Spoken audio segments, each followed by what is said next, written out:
Good morning, everybody. Welcome back to the channel. Had a few things that I wanted to share with you all this morning.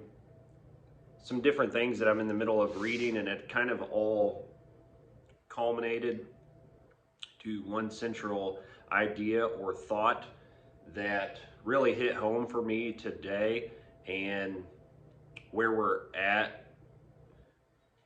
time-wise in the Lent season. For those of you who go to church, things like that, this is the time of year that Lent is going on.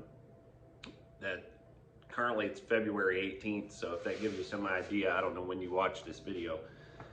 Couple things that I'm in the middle of reading, couple things that I've heard. I love when things start to culminate and you get pieces from different stuff. I feel like, to me, that's kind of when God's trying to get my attention and focus me to see a bigger picture or understand things in a different way, when I can pull from different sources and different things, and it's, some people might call that happenstance or random occurrence, whatever you want to say, but I like when different things come together and I can put different pieces of information together to formulate one bigger idea or one bigger picture.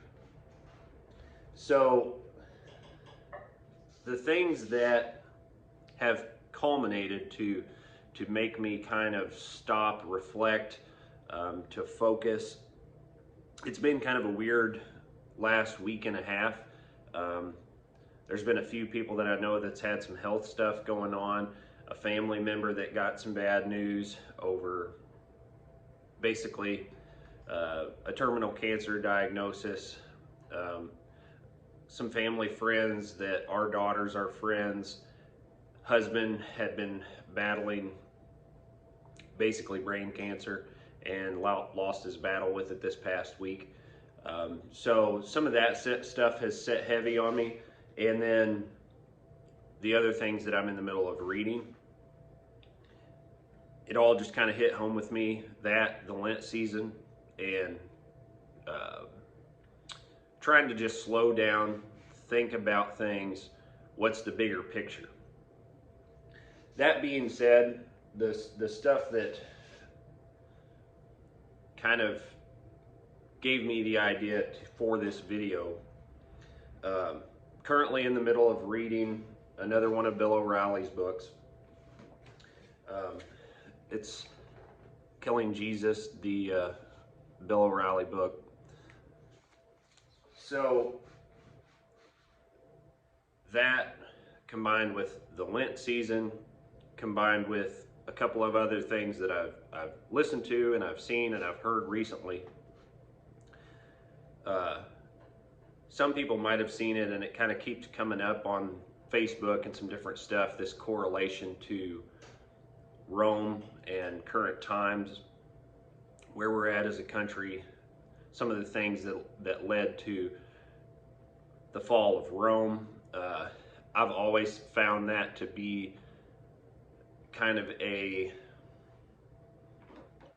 shocking correlation between, like, the Roman Colosseum, how we handle entertainment and things in this country, kind of the focus shift.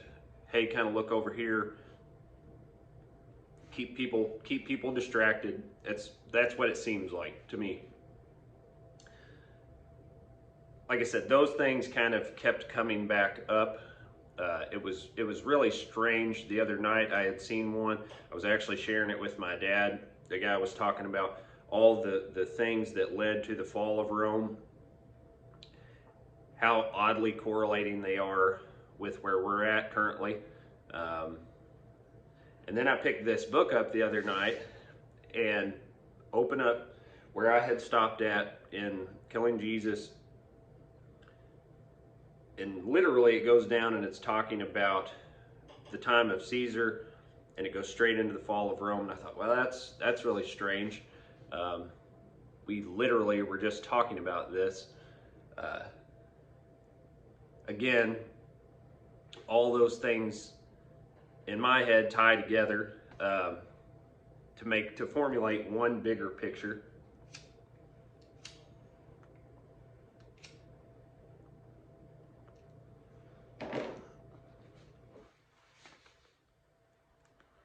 To prove to you that it's something that has been on my mind.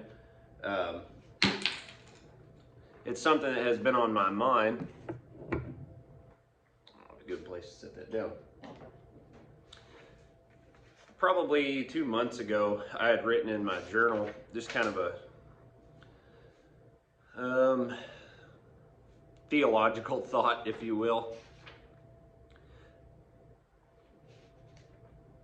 And I kind of talk about that. I said, I have all but given up on the modern distraction, the glowing box that captivates so many. The powers that be work so hard to divide us, the modern coliseum that holds so many's attention. I reject it. I fight to turn my focus away, to love my neighbor, to care for my own, to help those in need, and to tend my garden. And I wrote that in there a couple months ago. And it's something that other people I've heard talk about, and they talk about the correlation, the comparison of today's time to Rome. And then this morning I was sitting here and I started to go back to trying to finish where I was at and continue reading in Bill O'Reilly's book. Before I had picked the book back up and had started reading, I turned my phone on for a moment and I caught a short video of Chad Wright talking, which I've referenced him before. He's got a YouTube channel called the 3 of 7 Project. And he started talking about the concept that Christ had of dying to oneself.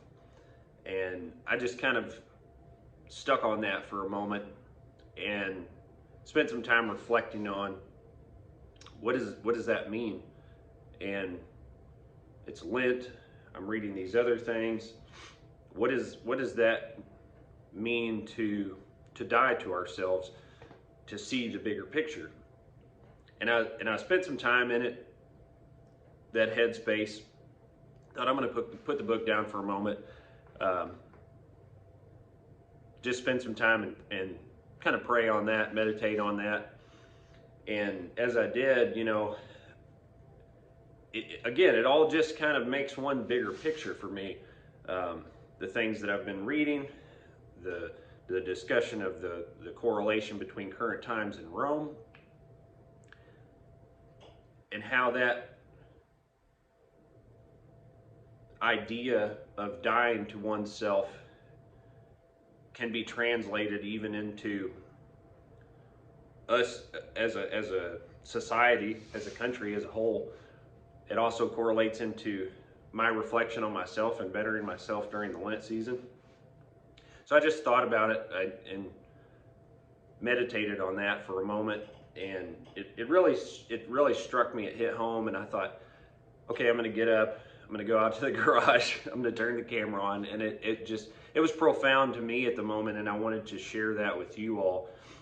That I think that's what we need to do as a country. We need to die to ourselves. Individually, we need to do it as well. I believe if you're a follower in the Christian belief and a believer in Christ, that makes us who we are. So the bigger picture can be, we can be who we need to be as followers. I wrote down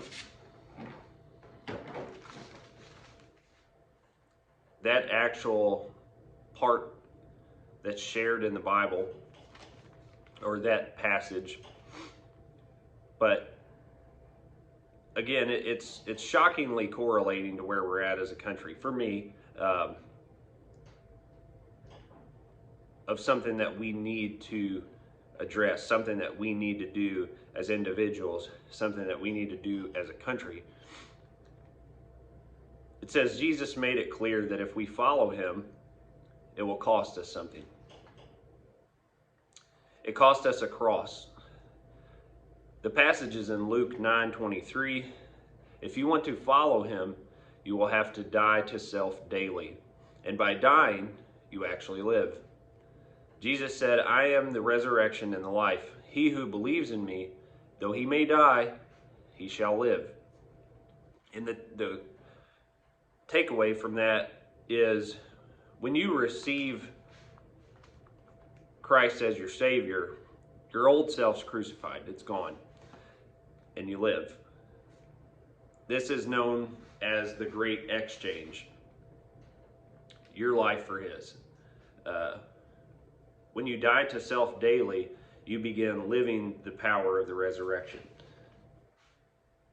That quote was on a website that I had pulled up, and I didn't write that. But it's very true. It hits home, and I couldn't help but think that's kind of where I'm at currently with myself, with Lent, where we're at as a country. The bigger picture, and we're all guilty of it. I'm guilty of it every day. I fall short every day and wind up coming back to being on my knees in mass and praying about the same things half the time of where I've failed and I've fallen short. But it's through that continual breakdown of trying to better myself that I ultimately become the better version of me. Because I can tell you, when I've proceeded down the path away from it, it never, for me, it has never led me anywhere more positive. But it takes that dying to ourselves every day. And again, to reiterate what my big thought was on it, I think we need to die to ourselves as a country to see the bigger picture, to appreciate those around us that we may differ with and come to a common understanding, to love each other, to take care of each other. That's my hope as we move forward, because if we don't do those things, I hate to say it, but I don't think we have a country worth being in if we can't see the bigger picture, and we can't die for ourselves for the greater good. That's my thought for today. I'm gonna finish enjoying what I was smoking. For those of you who want to know, this is a new pipe I bought. It is a Stanwell Model 29. Got my coffee, my pour over that my wife got me for Christmas. It's like a Stanley pour over device. It's really good. I've never had pour over coffee. I had wanted to try it for a while, and it makes a very different cup of coffee. I would kind of make it the correlation. It's kind of between espresso and brewed coffee. You get a little bit of grounds and stuff in there, which I don't mind, and it's kind of frothy, and it makes a really good cup of coffee. And then for those of you who want to know what I'm smoking in the pipe, while I was feeling like sharing those things this morning, Seattle Pipe Club's Give Me Liberty. It's an aged plug Virginia tobacco it tastes really good. I'm not a connoisseur, so I'm not going to tell you all these different tasting notes and things that you can get out of it, but it's a fantastic tobacco in my opinion. So we appreciate you hanging out with us on today's video. If you like these videos, like, comment, share, subscribe. Helps me and helps support the channel. So we look forward to seeing you on the next video. Take care. Have a great day. We'll be praying for all of you, keeping you in our thoughts and our prayers during this Lent season. And continue to fight the battle. Continue to die to yourself daily for the bigger picture, for the greater good, and for the better you. Have a good day.